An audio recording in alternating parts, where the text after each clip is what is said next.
Hello guys, my name is आशीर्वाद सैनी और मैं क्लास 12 के लिए फिजिक्स का कोर्स लेकर आया हूँ जो कि हम कम से कम टाइम में कवर करने वाले हैं। विद इन 10 आवर्स के अंदर हम इसे कवर करेंगे और एनसीईआरटी रिड्यूस सिलेबस के हिसाब से हम इसे कवर करेंगे। आपके इंपॉर्टेंट डेरिवेशन भी कवर करेंगे, प्रीवियस ईयर्स के डेरिवेशंस भी, और प्रीवियस ईयर्स के हो सकता है न्यूमेरिकल भी हम क्या करें इसमें कवर करें। और एनसीईआरटी के आपको क्या करने पड़ेंगे, इसमें क्वेश्चंस करने पड़ेंगे, सॉल्व एग्जाम्पल करने पड़ेंगे और मेरे 2 से 3 बार आपको नोट्स रिवाइज करने पड़ेंगे।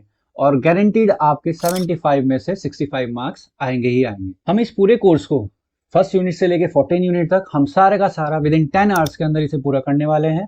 और जिस बच्चे ने अब तक कोर्स नहीं पढ़ा है या डर लग रहा है किसी को फिजिक्स से, या जो जेई मेन वाले बच्चे हैं, वो भी इसे क्या कर सकते हैं, रीड आउट कर सकते हैं और उनके भी अच्छे मार्क्स आ जाएंगे। सभी के सभी आपको नोट्स 1 to 14 यूनिट तक आपको डिस्क्रिप्शन लिंक में मिल जाएंगे और वहां से आप डाउनलोड कर लीजिए। इट डजेंट मैटर आपने अब तक पढ़ाई की है या नहीं की है, या किसी को फिजिक्स से डर लग रहा था, अभी भी उसके पास क्या है, टाइम है, थोड़ा सा अवेलेबल टाइम है। इसमें भी आप अगर रीड कर सकते हैं, नोट्स को 2-3 बार रिवाइज कर सकते हैं, एनसीईआरटी न्यूमेरिकल सॉल्व एग्जांपल्स कर सकते हैं, तो गारंटीड 65 मार्क्स आएंगे ही आएंगे। आज हम फिजिक्स कोर्स का लास्ट चैप्टर कंप्लीट करने वाले हैं। मॉडर्न फिजिक्स का भी लास्ट चैप्टर है, सेमीकंडक्टर एंड डिवाइसेस। सबसे पहला टॉपिक इसमें आता है वैलेंस बैंड। वैलेंस बैंड होता क्या है? The energy band formed by series of energy levels containing valence electron. ऐसा कोई बैंड जिसमें सबसे ज्यादा क्या होता है, वैलेंस इलेक्ट्रॉन होते हैं, उस बैंड को हम क्या बोल रहे हैं, वैलेंस बैंड बोलते हैं। नेक्स्ट हमारा इसमें आता है कंडक्शन बैंड। कंडक्शन बैंड क्या होता है? Lowest Anfield energy band. ठीक है, वैलेंस बैंड तो क्या था, कंप्लीटली फिल्ड हो रहा था। ये क्या होता है, लोवेस्ट अनफिल्ड एनर्जी बैंड होता है, just above the valence band, और लाई कहाँ करता है, वैलेंस बैंड के ऊपर, जिसे बोला जाता है कंडक्शन बैंड। एक लेवल आता है Fermi level, the highest energy level which an electron can occupy in the valence band at 0 kelvin. 0 kelvin temperature पे वैलेंस बैंड के अंदर हाईएस्ट एनर्जी लेवल ऑक्यूपाई करता है कौन, इलेक्ट्रॉन करता है, तो वो लेवल बोला जाता है फर्मी लेवल बोला जाता है। इन बेसिस के बेसिस पे कंडक्टर, इंसुलेटर और सेमीकंडक्टर को हम क्लासिफाई करेंगे एनर्जी गैप के बेसिस पे। कंडक्टर के दो पॉसिबल केस बन सकते हैं। पहला केस ये बन सकता है कि कंडक्शन बैंड और वैलेंस बैंड के बीच में जो गैप है, जिसे क्या बोलते हैं, एनर्जी गैप भी बोलते हैं और फॉरबिडन गैप भी, ये बहुत कम हो। ठीक है। दूसरा केस बन सकता है कि दोनों के दोनों क्या कर रहे हो, ओवरलैप, जो एनर्जी गैप है या फॉरबिडन गैप है वो ना ही हो। तो ये दोनों केस किसके बनते हैं, हमारे मेटल्स के या कंडक्टर। या तो गैप बहुत कम होगा या गैप होगा ही नहीं। और ऐसा क्या होता है, हम बोलते हैं कि कंडक्टर क्या करते हैं, इजीली करंट को फ्लो करते हैं, वो इसी वजह से करते हैं, या तो गैप होता ही नहीं है या गैप बहुत कम होता है, तो वैलेंस बैंड से जो इलेक्ट्रॉन होता है एकदम से कंडक्शन बैंड में जम कर जाता है, इसीलिए वो क्या करते हैं, इलेक्ट्रॉन को फ्लो करते हैं। नेक्स्ट आता है इंसुलेटर। इंसुलेटर करंट को फ्लो ही नहीं करते, मतलब कि इलेक्ट्रॉन जंप भी नहीं कर पाएगा, जंप भी नहीं कर पाएगा, तो मतलब कि गैप क्या होगा, बहुत ज्यादा होने वाला है। तो अगर डायमंड का केस लेके चलें, तो डायमंड के केस के हिसाब से जो एनर्जी गैप होता है वो 6 इलेक्ट्रॉन वोल्ट के आसपास का होता है। इतनी एनर्जी उसे मिलेगी नहीं और वो कभी वहां तक कंडक्शन बैंड तक जाएगा ही नहीं, इसलिए इंसुलेटर कंडक्ट नहीं करते। फिर नेक्स्ट आता है सेमीकंडक्टर। सेमीकंडक्टर क्या होता है, पूरा कंडक्टर भी नहीं होते और पूरे इंसुलेटर भी नहीं होते, मतलब कि इंटरमीडिएट होता है, बहुत कम करंट को क्या करता है, कंडक्ट करता है, क्योंकि इनका एनर्जी गैप दोनों के बीच में लाई करता है। मेटल से तो क्या होता है, थोड़ा ज्यादा होता है, और नॉन जो इंसुलेटर्स होता है उनसे क्या होता है, कम होता है। ये डायग्राम में शो किया गया। अगर हम सिलिकॉन की बात करें तो एनर्जी गैप की वैल्यू जो होती है वो लगभग कितनी होती है, 1.1 इलेक्ट्रॉन वोल्ट के आसपास होती है, तो ये इतनी ओवरकम कर जाता है कोई भी इलेक्ट्रॉन वैलेंस बैंड से कंडक्शन बैंड तक जंप करने के लिए। ठीक है जी। फिर नेक्स्ट टॉपिक हमारा आता है इसमें डोपिंग। डोपिंग क्या होता है, अगर प्योर सेमीकंडक्टर में हम इम्प्योरिटी मिला रहे हैं, ठीक है, इम्प्योरिटी को ऐड किया जा रहा है, और इम्प्योरिटी ऐड क्यों कर रहे हैं, ताकि उसकी कंडक्टिविटी बढ़ सके, तो इस प्रोसेस को बोला जाता है doping. The process of adding impurity to a pure semiconductor so as to improve its conductivity is called doping. दो तरह से हम इम्प्योरिटीज को ऐड कर सकते हैं, या तो हम डालेंगे पेंटावेलेंट इम्प्योरिटी या हम डालेंगे ट्राइवेलेंट इम्प्योरिटी। पेंटावेलेंट इम्प्योरिटी जिसके पास 5 वैलेंस इलेक्ट्रॉन होंगे, एग्जांपल के तौर पे हम एंटीमनी, आर्सेनिक और हमारा फॉस्फोरस हो सकता है। ये अगर प्योर सेमीकंडक्टर में हम ऐड करते हैं, तो वहां पे फ्री इलेक्ट्रॉन की प्रेजेंस क्या हो जाती है, ज्यादा हो जाते हैं, जिसकी वजह से वो आपका जो सेमीकंडक्टर है वो क्या बन जाता है, एन टाइप सेमीकंडक्टर बन जाता है। अगर हम ट्राइवेलेंट इम्प्योरिटी डालते हैं, ट्राइवेलेंट इम्प्योरिटी मतलब कि जिसके पास केवल 3 ही वैलेंस इलेक्ट्रॉन होंगे, बोरोन, इंडियम, गैलियम इसके एग्जांपल है, ये इम्प्योरिटी अगर हम ऐड करते हैं, तो ये सेमीकंडक्टर क्या करता है, इलेक्ट्रॉन को एक्सेप्ट करना शुरू कर देता है, एक्सेप्ट करता है, इसी वजह से इस इम्प्योरिटी को हम क्या बोलते हैं, एक्सेप्टर इम्प्योरिटी बोलते हैं। और इसकी वजह से जो सेमीकंडक्टर फॉर्म्ड होगा वो बोला जाएगा पी टाइप सेमीकंडक्टर। उसके बारे में भी पढ़ते हैं। हमारा दो तरह के सेमीकंडक्टर पाए जाते हैं, एक तो इंट्रिंसिक जिसे हम प्योर सेमीकंडक्टर बोलते हैं, प्योर सेमीकंडक्टर जिसमें number density of electron number density of holes के क्या होगी, इक्वल होगी, और यहाँ पे Ni के भी इक्वल होगी। Ni क्या है हमारा यहाँ पे, intrinsic charge carrier concentration, intrinsic carrier concentration बोल सकते हैं। तो ये तीनों आपस में क्या होंगे, इक्वल होंगे, number density of electron number density of holes. और एक फॉर्मूला ही बन सकता है यहाँ पे इक्विलिब्रियम कंडीशन पे कि इंट्रिंसिक जो कैरियर होता है उनका स्क्वायर किसके इक्वल होगा, number density of electron into number density of hole के इक्वल होगा। तो इंट्रिंसिक का मतलब प्योर सेमीकंडक्टर। फिर आता है एक्सट्रिंसिक सेमीकंडक्टर। एक्सट्रिंसिक सेमीकंडक्टर मतलब जिनमें डोपिंग करी जाती है, डोपिंग मतलब कि इम्प्योरिटी, तो ये प्योर नहीं होते। ये दो टाइप के होते हैं, या तो एन टाइप होगा या पी टाइप होगा। अगर हम एन टाइप की बात करें तो एन टाइप कब बनता है, जब प्योर सेमीकंडक्टर में हम पेंटावेलेंट इम्प्योरिटी को ऐड करेंगे। एग्जांपल के तौर पे हमने सिलिकॉन क्रिस्टल लिया है और पेंटावेलेंट डोपिंग करी, आर्सेनिक को हमने मान लिया, इसके पास 5 वैलेंस इलेक्ट्रॉन होंगे, एक बॉन्ड तो इसके साथ बना लेगा, एक बॉन्ड इसके साथ बन जाएगा, एक बॉन्ड इसके साथ में और एक बॉन्ड इसके साथ में। सिलिकॉन के पास 4 वैलेंस इलेक्ट्रॉन होते हैं, चारों के साथ इसने बॉन्डिंग बना ली, एक इसका एक्स्ट्रा फ्री इलेक्ट्रॉन बच गया। ऐसे जितने भी हम आर्सेनिक एटम डालेंगे इतने ज्यादा फ्री इलेक्ट्रॉन बचेंगे, तो इसमें जो कंसंट्रेशन लेवल है इलेक्ट्रॉन्स की क्या बढ़ गई, ज्यादा बढ़ गई। मेजोरिटी चार्ज कैरियर्स क्या हो गया, इसके अंदर फ्री इलेक्ट्रॉन हो गए, और होल्स हम जो कह सकते हैं अभी पढ़ेंगे आगे, वो क्या हो गए, माइनॉरिटी में कन्वर्ट हो गए या माइनॉरिटी में रह जाते। तो ऐसा सेमीकंडक्टर जिसमें फ्री इलेक्ट्रॉन एग्जिस्ट कर जाते हैं वो हमारा बन जाता है N type extrinsic semiconductor. Majority charge carrier यहाँ पे क्या होंगे, इलेक्ट्रॉन्स, और माइनॉरिटी चार्ज कैरियर्स यहाँ पे क्या होंगे, होल्स कहलाए जाएंगे। पी टाइप सेमीकंडक्टर में क्या होता है, पी टाइप सेमीकंडक्टर तब बनता है जब प्योर सेमीकंडक्टर में हम ट्राइवेलेंट इंप्योरिटी को ऐड करते हैं। ट्राइवेलेंट इंप्योरिटी जैसे गैलियम, इंडियम या कुछ भी डाल सकते हैं। हमने गैलियम डाला था, तो वैलेंस इलेक्ट्रॉन सिलिकॉन के पास कितने हैं, 4, गैलियम के पास कितने हैं, 3, 3 के साथ तो ये कंबाइन कर जाएगा, और दूसरा एक क्या करना करेगा, ये चोरी करेगा, यहाँ पे रॉब करेगा। जो सिलिकॉन और सिलिकॉन के बीच में आपका क्या बन रहा होगा, बॉन्ड बन रहा होगा, वहां से एक कोवेलेंट बॉन्ड को क्या करेगा, ये ब्रेक करेगा, और ब्रेक करके अपना बॉन्ड सिलिकॉन के साथ में बना लेगा। और जहां से इसने चोरी करी थी वहां पे क्या हो गया, एक कैविटी क्रिएट होगी जिसे हम क्या बोलते हैं, होल बोलते हैं। When adding trivalent impurity of silicon crystal, the 4 silicon atoms surrounding gallium atom can share 1 electron each with gallium atom, which has got 3 valence electron. Gallium के पास 3 valence electron थे.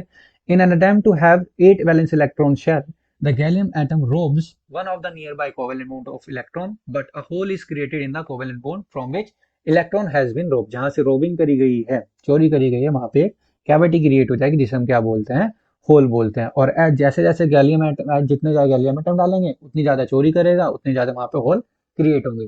जितने ज्यादा होल होंगे तो ये सेमीकंडक्टर आपका बन जाएगा पी टाइप एक्सट्रिंसिक सेमीकंडक्टर। इसमें मेजोरिटी चार्ज कैरियर क्या होते हैं, होल होते हैं, और माइनॉरिटी चार्ज कैरियर क्या होते हैं, इलेक्ट्रॉन होते हैं।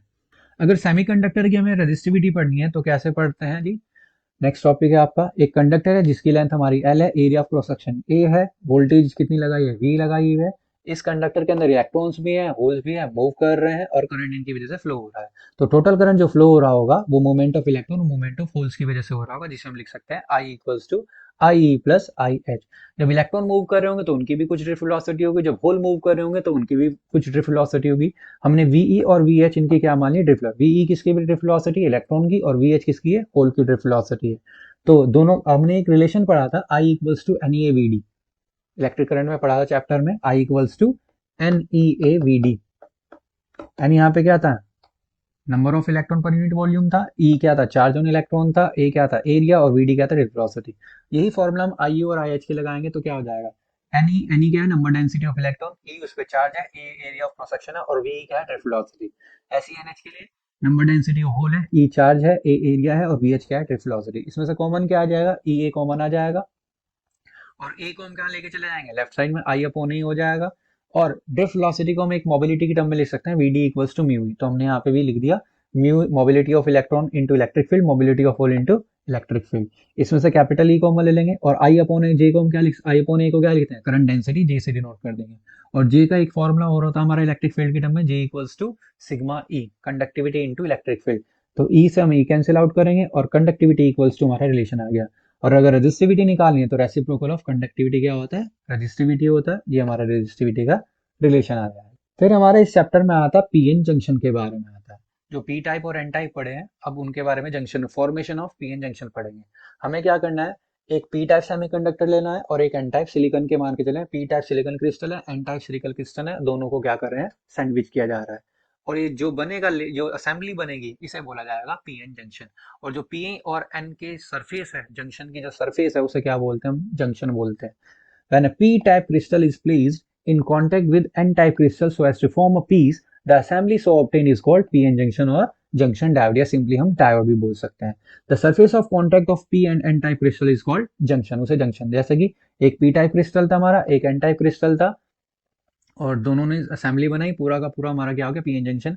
और जो ये लाइन है दोनों के सरफेस के बीच में, जो लाइन है जंक्शन, इसे जब बोलेंगे जंक्शन बोलेंगे। अब होता क्या है? डिफ्यूजन प्रोसेस होता है। डिफ्यूजन होता है, पी टाइप में मेजोरिटी किसकी है? होल्स की है, और एन टाइप में मेजोरिटी क्या है? इलेक्ट्रॉन्स की है। तो डिफ्यूजन की वजह से होल्स पी में ज्यादा है, इलेक्ट्रॉन पी सेक्शन में होल्स ज्यादा है, एन सेक्शन में होल्स कम है। तो होल्स किधर मूव करेंगे? एन सेक्शन की तरफ। और इलेक्ट्रॉन एन सेक्शन में ज्यादा है और इलेक्ट्रॉन पी सेक्शन में कम है, तो इलेक्ट्रॉन एन सेक्शन से पी सेक्शन की तरफ क्या करेंगे? मूव करेंगे। और जैसे ही रिकम्बाइन होंगे तो अपना चार्ज कैरियर वहीं छोड़ते हैं। जैसे होल्स पी सेक्शन से एन सेक्शन में कंबाइन हुआ, तो अपना चार्ज कैरियर, कौन सा charge carrier? Positive charge carrier कहाँ छोड़ देगा? एन सेक्शन में। ऐसे ही इलेक्ट्रॉन जो होंगे एन सेक्शन से जब पी सेक्शन में आ रहे होंगे, तो अपना चार्ज कैरियर पी सेक्शन में छोड़ देंगे। और इलेक्ट्रॉन पे चार्ज कौन सा था? नेगेटिव। तो पी सेक्शन में चार्ज नेगेटिव इकट्ठा, जितने रिकम्बाइन होंगे उतने ज्यादा चार्ज कैरियर इकट्ठे होते रहेंगे। जैसे कि पी सेक्शन में नेगेटिव चार्ज कैरियर इकट्ठा होने शुरू हो गए, और एन सेक्शन में पॉजिटिव चार्ज कैरियर इकट्ठा होने शुरू हो गए, जिसकी वजह से जंक्शन के पास क्या होता है? Concentration level of holes and electrons खत्म हो जाती है और एक बैरियर फॉर्म हो जाता है। इस बैरियर को हम क्या बोलते हैं? डिप्लीशन लेयर बोल देते हैं। और यहाँ पे नेगेटिव और पॉजिटिव की वजह से हम क्या मान सकते हैं? बैटरी डेवलप हो जाती है, जिसका नाम क्या होता है? Fictitious battery. जब तक ये बैटरी ओवरकम नहीं होगी, तब तक एक भी होल इधर से पी सेक्शन से एन की तरफ नहीं जाएगा, ना ही एक कोई भी इलेक्ट्रॉन एन सेक्शन से पी की तरफ जाएगा। ठीक है जी। और जो डिप्लीशन लेयर यहाँ पे बनी हुई है, ठीक है, इसका ऑर्डर क्या होगा? कितनी बिट होगी? 10⁻⁻⁶ मीटर के आसपास की होगी। और पोटेंशियल बैरियर की अगर बात करें, जो फिक्टिशियस बैटरी पे डेवलप हुई है वोल्टेज, वो पोटेंशियल बैरियर है। सिलिकॉन के लिए पोटेंशियल बैरियर कितना होता है? 0.7 वोल्ट के आसपास होता है। और जर्मेनियम के लिए कितना होता है? 0.3। मतलब कि जब अगर सिलिकॉन हमारे पास क्रिस्टल है, तो जब तक हम फॉरवर्ड वोल्टेज या जो वोल्टेज अप्लाई कर रहे थे सेक्शंस के पी और एन सेक्शन पे, वो अगर 0.7 से ज्यादा नहीं होगी सिलिकॉन के लिए, तब तो वो पोटेंशियल बैरियर हटेगा नहीं, और नहीं हटेगा तो कंडक्शन भी नहीं होगा। अब इसमें दो केसेस आते हैं बाइसिंग के। बाइसिंग मतलब कि हम पोटेंशियल अप्लाई पॉजिटिव किधर लगा रहे हैं, नेगेटिव किधर लगा रहे हैं, इसे हम बाइसिंग बोलते हैं। दो तरह की बाइसिंग आती है, फॉरवर्ड बाइसिंग और रिवर्स बाइसिंग। फॉरवर्ड बाइसिंग में एक्चुअल में होता क्या है? पी सेक्शन को पॉजिटिव से कनेक्ट कर दिया जाता है और एन सेक्शन को नेगेटिव से कनेक्ट कर दिया जाता है, जैसा कि डायग्राम में दिखा है। पी सेक्शन ये हमारा है, और एन सेक्शन, पी सेक्शन को हमने पॉजिटिव से कनेक्ट कर दिया और एन सेक्शन को हमने नेगेटिव से कनेक्ट कर दिया, और ये बन गया हमारा फॉरवर्ड बाइस। अब होता एक्चुअल में क्या है? जब पी को हमने पॉजिटिव से कनेक्ट करेंगे, तो पी सेक्शन में क्या है? Positive charge carriers, positive majority charge carriers है, और एन सेक्शन में क्या है? नेगेटिव। पॉजिटिव पॉजिटिव से क्या करेंगे? रिपेल करेंगे। रिपेल करने के बाद कहाँ जाएंगे? जंक्शन के पास। ऐसे ही एन सेक्शन में नेगेटिव है और नेगेटिव से कनेक्ट करा हुआ है, तो नेगेटिव नेगेटिव रिपेल करेंगे और वो भी जंक्शन के पास। ठीक है। धीरे धीरे हम वोल्टेज, फॉरवर्ड वोल्टेज बढ़ाते रहेंगे, और ज्यादा फोर्स के साथ में इधर आएंगे, ये और ज्यादा फोर्स के साथ में इधर आएंगे। जब हमारी फॉरवर्ड वोल्टेज फिक्टिशियस बैटरी को ओवरकम कर देगी, तब ये हमारा जो डिप्लीशन लेयर फॉर्म हुई थी वो ब्रेक हो जाएगी, और जैसे ही ब्रेक होगी तो होल्स इधर मूव करना शुरू कर देंगे और इलेक्ट्रॉन्स इधर, और इन मूवमेंट्स की वजह से एक करंट डेवलप हो जाएगा, जो कि कंडक्शन करंट कहलाया जाएगा। और जैसे ही एक इलेक्ट्रॉन और एक होल रिकम्बाइन होते हैं, तभी बैटरी में से एक कोवेलेंट बॉन्ड ब्रेक होगा। जो पॉजिटिव चार्ज कैरियर किधर आएगा? पी सेक्शन में आएगा, और नेगेटिव वाला एन सेक्शन में आएगा। फिर जब तक आपकी ये बैटरी लगी रहेगी, तब तक ये कंडक्ट करता रहेगा। और फॉरवर्ड बायस वोल्टेज में हमें ये ध्यान रखना है कि डिप्लीशन लेयर की जो विड्थ होती है वो थिन होती है, और थिन की वजह से इसका रेजिस्टेंस कम हो रहा है, तभी वो फॉरवर्ड बायस में क्या करा रहा है? कंडक्ट करा रहा है। तो डिप्लीशन लेयर कम होना मतलब कि रेजिस्टेंस क्या हो रहा है? यहाँ पे कम हो रहा है इसका। करेक्टरिस्टिक्स की बात करें तो पी एन जंक्शन में पी सेक्शन को हमने पॉजिटिव से करा हुआ है, एन सेक्शन को करेक्ट, मतलब कि ग्राफ कैसा बन रहा है इसका ग्राफ। जब तक आप पोटेंशियल बैरियर वाली वोल्टेज को ओवरकम नहीं करोगे, तब तक ये कंडक्ट नहीं करेगा। ठीक है। तो जैसे धीरे धीरे वोल्टेज बढ़ा दे, तब तक तो यहाँ पे क्या आ रहा है? मामूली सा करंट, जिसे हम लीकेज करंट भी बोल सकते हैं। एक वोल्टेज ऐसी आई जब ये इंक्रीज करना शुरू, लीनियरली इंक्रीज करना शुरू कर देता है। ये जो वोल्टेज कहला जाती है, यही वोल्टेज कौन सी? सिलिकॉन के लिए 0.7 होती है, जर्मेनियम के लिए 0.3 होती है, और इस वोल्टेज को हम क्या बोलते हैं? नी वोल्टेज बोलते हैं। सेमीकंडक्टर के अंदर जो फॉरवर्ड करंट मिलता है वो मिली एम्पियर में मिलता है। नेक्स्ट हमारा टॉपिक आता है रिवर्स बायस। रिवर्स बायस में एक्चुअल में होता क्या है? रिवर्स बायस में करते हैं, पी सेक्शन को नेगेटिव से जोड़ना है और एन सेक्शन को पॉजिटिव, उल्टा करना है फॉरवर्ड बायस का। पी सेक्शन को नेगेटिव से और एन सेक्शन को पॉजिटिव से। अब देखो जी, हमने जोड़ दिया पी सेक्शन को नेगेटिव से और एन सेक्शन को पॉजिटिव से कनेक्ट कर दिया। पी में क्या है, होल्स ज्यादा है, होल्स किसकी तरफ टूवर्ड्स जाएंगे, अट्रैक्ट किसकी तरफ होंगे, नेगेटिव, मतलब कि होल्स किधर आने शुरू हो जाएंगे, नेगेटिव की तरफ। एन सेक्शन में इलेक्ट्रॉन ज्यादा है, वो पॉजिटिव की तरफ जाना शुरू हो जाएंगे। अब बचे थोड़े बहुत है इसमें थर्मली जनरेटेड चार्ज कैरियर, जिन्हें मैग्नेटिक चार्ज कैरियर बोलते हैं, वो थोड़ा बहुत फ्लो करेंगे, लेकिन उनके फ्लो की वजह से क्या होगा, करंट नहीं होगी। लेकिन जब हम धीरे धीरे वोल्टेज बढ़ाएंगे, जो रिवर्स वोल्टेज अगर हम बढ़ाएंगे, तो यहाँ पे पॉजिटिव तो फिर से दोबारा नेगेटिव की तरफ अट्रैक्ट हो जाएंगे, और एन सेक्शन में नेगेटिव वाले पॉजिटिव की तरफ अट्रैक्ट हो जाएंगे। काम करेगा नहीं, और काम नहीं करेगा तो यहाँ पे क्या होगा, thermally generated charge carrier generate हो जाएंगे। थर्मली जनरेटेड चार्ज कैरियर कैसे, यहाँ पे जो पी सेक्शन है उसमें नेगेटिव चार्ज कैरियर इकट्ठे होना शुरू हो जाएंगे, ऐसे ही एन सेक्शन में पॉजिटिव चार्ज कैरियर इकट्ठे होने जाएंगे। अब काम तो ये कर नहीं रहे, धीरे धीरे हम वोल्टेज बढ़ाते रहेंगे और धीरे धीरे मैग्नेटिक चार्ज कैरियर इन दोनों सेक्शन में बढ़ते रहेंगे। एक टाइम ऐसा आएगा कि इतने ही मैग्नेटिक चार्ज कैरियर इकट्ठे हो जाएंगे कि ये पूरे के पूरे जंक्शन को क्या कर देंगे, ब्रेक कर देंगे। और जैसे ही जंक्शन ब्रेक होगा तो बहुत ज्यादा अमाउंट में करंट क्या हो जाएगा, इंक्रीज हो जाएगा, और आपका ये पीएन जंक्शन डायोड जो रिवर्स में लगा था वो काम करना बंद कर देगा, क्योंकि इतनी हाई करंट को वो टॉलरेट नहीं कर सकता। और डिप्लीशन लेयर इसमें क्या होती है, थिक होती है, और जो रेजिस्टेंस होता है इसका क्या होता है, हाई रेजिस्टेंस, तो करंट होगा ही नहीं। तो सीधी सीधी बात, डायोड हमेशा केवल किस काम में काम करता है, फॉरवर्ड में काम करेगा, रिवर्स में काम नहीं करेगा। लेकिन फॉरवर्ड में वो क्लोज सर्किट की तरह काम करता है और रिवर्स में वो ओपन सर्किट की तरह काम करता है। कैरेक्टरिस्टिक्स की बात करें, धीरे धीरे वोल्टेज बढ़ाते रहेंगे, एक ऐसी वोल्टेज आएगी जब ज्यादा अमाउंट ऑफ करंट मिल जाएगा। इस वोल्टेज को हम क्या बोलेंगे, जीनर वोल्टेज, और इसका ग्राफ ही है, ठीक है। और यहाँ पे जो वोल्टेज होगी वोल्ट में होगी, लेकिन जो रिवर्स करंट मिलेगा वो माइक्रो एम्पियर में मिलेगा, ठीक है जी। तो ये आपका टॉपिक कंप्लीट हो जाता है। लास्ट टॉपिक इस चैप्टर का आता है आपका रेक्टिफायर। रेक्टिफायर एक वो डिवाइस होता है जो एसी पावर को डीसी पावर में कन्वर्ट करता है, एसी वोल्टेज को डीसी वोल्टेज में जो कन्वर्ट करता है उसे बोलते हैं रेक्टिफायर।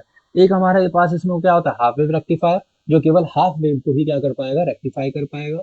एक होता है हमारे पास फुल वेव रेक्टिफायर, जो फुल वेव को ही क्या करता है, रेक्टिफायर। हाफ वेव रेक्टिफायर में सिंगल डायोड होता है। जैसे ही हम पॉजिटिव साइकिल देंगे, तो पॉजिटिव साइकिल देने के बाद डायोड फॉरवर्ड बायस में आ जाएगा, और डायोड फॉरवर्ड बायस में आते ही हमें आउटपुट मिल जाएगा। लेकिन जैसे ही एसी का नेगेटिव साइकिल आएगा, तो डायोड किस में हो जाएगा, रिवर्स बायस में हो जाएगा, और रिवर्स बायस में काम नहीं करेगा।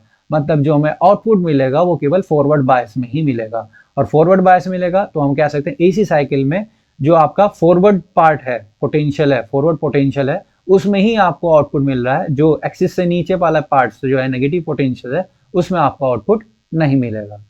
तो फुल वेव रेक्टिफायर में हमारे पास क्या होता है, दो डायोड होते हैं हमारे पास, ठीक है जी। अब हम जब पॉजिटिव साइकिल देंगे तो डायोड जो D1 है वो हमारा फॉरवर्ड बायस में आ जाता है, लेकिन जो डायोड D2 है वो हमारा क्या आ जाता है, रिवर्स बायस में आ जाता है। D2 फॉरवर्ड में और D2 नेगेटिव में। तो फॉरवर्ड वाला तो काम करेगा इस बारी, और D2 जो होगा वो रिवर्स में आने की वजह से काम नहीं करेगा। तो हमारा जो आउटपुट है वो हमें RL के अक्रॉस मिल जाएगा, जो कि पॉजिटिव साइकिल का ग्राफ बन जाता है। ऐसे ही जब हम नेगेटिव साइकिल अप्लाई करेंगे एसी की, तो जो D1 है वो किस में आ जाएगा, इस बार रिवर्स बायस में आ जाएगा, लेकिन जो D2 है वो किस में आ जाएगा, फॉरवर्ड बायस में आ जाएगा। तो इस बार D2 काम कर रहा है, D1 काम नहीं कर रहा है, तो हमारा जो आउटपुट है वो RL के अक्रॉस आ जाएगा। फिर जब पॉजिटिव साइकिल जाएगी तो D1 काम करेगा फॉरवर्ड बायस में, D2 काम नहीं करेगा रिवर्स बायस में, तब आउट मिल जाएगा। तो सीधी सीधी बात कहने की ये है, एक बार D1 काम कर रहा है और एक बार D2, एक बार D1 काम कर रहा है, एक बार D2, मतलब कि हमें दोनों एसी साइकिल की पॉजिटिव वाली साइकिल में भी आउटपुट मिल रहा है, और नेगेटिव साइकिल में भी हमें क्या मिल रहा है, आउटपुट। मतलब कि दोनों साइकिल को क्या कर रहा है, रेक्टिफाई कर रहा है। तो ये आपका फुल वेव रेक्टिफाई हो जाता है कंप्लीट। अगर आपने ये कोर्स अच्छे से किया है और 2-3 बार रीड किया है तो आपके अच्छे मार्क्स आने तय है। अप्रोक्स 65 मार्क्स तो आएंगे ही आएंगे। That's all for today. I hope आप सबको समझ में आया होगा। अगर किसी को क्वेरी है तो आप कमेंट सेक्शन में डाल दीजिएगा, मैं उसे रिजॉल्व करने की कोशिश करूंगा। दिस इज आशीर्वाद सैनी साइनिंग ऑफ।